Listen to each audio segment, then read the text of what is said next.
for me personally, it's just that when we came, we just believed this is where God has wanted us. And so we never, even when the church went through great difficulty, I never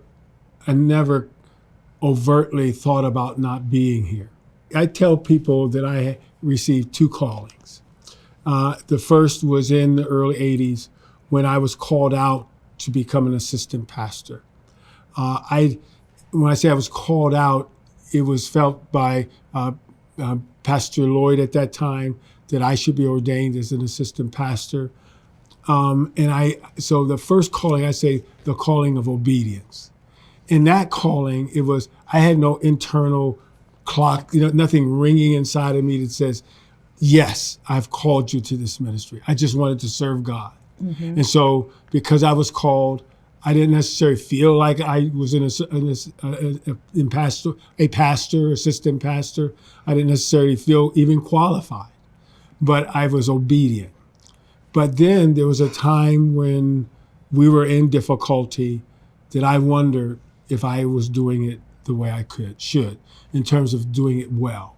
I was doing what I felt was my best, but there years I felt like I didn't feel like I was doing it well. I actually felt like in that period of time that someone else could help the church more than I could. Someone else could help us navigate through the difficult times. And I actually spoke inwardly in my heart, said to myself, Lord, if I ever left here, I would never let anybody know I was a pastor. Excuse me, a little bit emotional, because I just didn't feel like I was doing it well. And I had a moment in the mid-90s. I had this moment and I didn't tell, Sharon did not even know. It was just an inner wrestling that I had.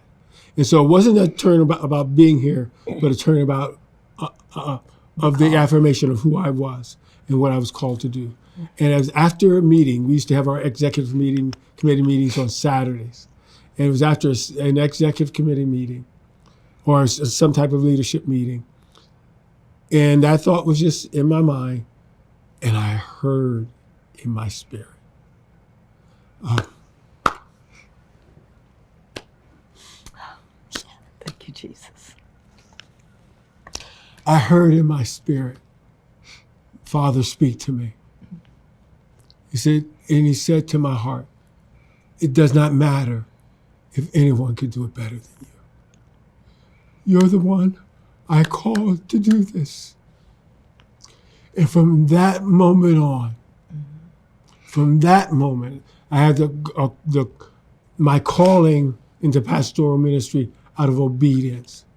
But that's the moment where I knew this is what God made me to do.